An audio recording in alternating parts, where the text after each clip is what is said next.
بسم اللہ الرحمن الرحیم۔ حضور صلی اللہ علیہ وسلم اور ایک عورت کا واقعہ۔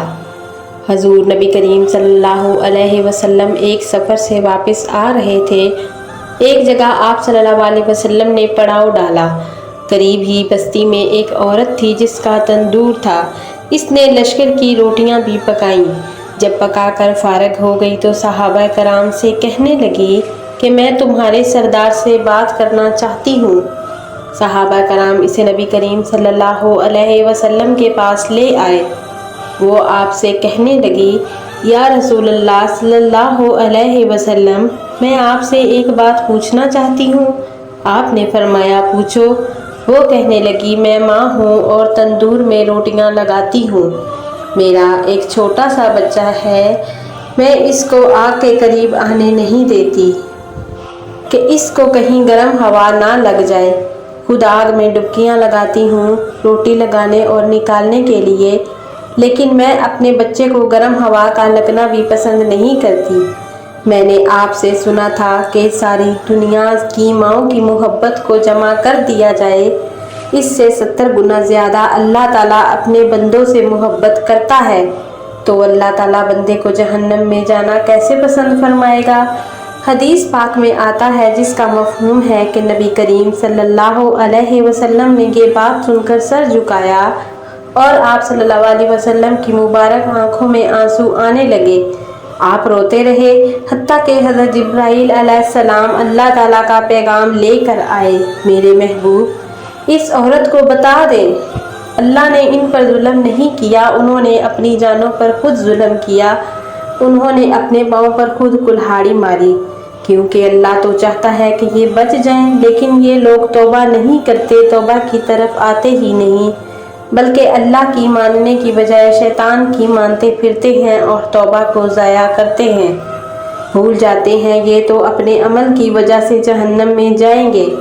حضرت ابو موسیٰ رضی اللہ تعالیٰ عنہ حضور اقدس صلی اللہ علیہ وسلم کا ارشاد نقل فرماتے ہیں کہ میری اور اس دین کی مثال جس کو دیکھ کر اللہ تعالیٰ نے مجھے بھیجا ہے، اس آدمی جیسی ہے جو اپنی قوم کے پاس آیا اور کہا، اے میری قوم، میں نے اپنی آنکھوں سے دشمن کے بڑے لشکر کو تمہاری طرف آتے ہوئے دیکھا ہے۔ میں تم کو بے غرض ہو کر ڈرا رہا ہوں، لہٰذا یہاں سے بھاگنے میں جلدی کرو۔ چنانچہ اس کی قوم میں سے کچھ لوگوں نے اس کی بات مان لی اور سرے شام چل دیے اور آرام سے چلتے رہے اور وہ بچ گئے، اور اس قوم میں سے کچھ لوگوں نے اسے جھوٹ سمجھا اور وہیں ٹھہرے رہے، تو دشمن کے لشکر نے ان پر صبح صبح حملہ کر کے ہلاک کر دیا اور ان کو بالکل ختم کر دیا۔ یہ مثال ہے ان لوگوں کی جنہوں نے میری بات مانی اور جو دین حق میں لے کر آیا اس پر عمل کیا، اور ان لوگوں کی جنہوں نے میری نافرمانی کی اور جو دین حق لے کر میں آیا اس کو جھٹلایا۔ حضرت ابو ہریرہ سے روایت ہے کہ میری ساری امت جنت میں داخل ہوگی، لیکن جو انکار کرے گا وہ جنت میں داخل نہیں ہوگا۔ عرض کیا گیا، اور کون انکار کرے گا؟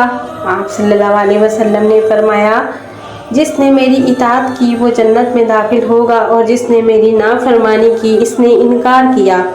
حضرت جابر رضی اللہ تعالیٰ عنہ ارشاد فرماتے ہیں کہ چند فرشتے نبی کریم صلی اللہ علیہ وسلم کے پاس آئے اور آپ صلی اللہ علیہ وسلم سو رہے تھے۔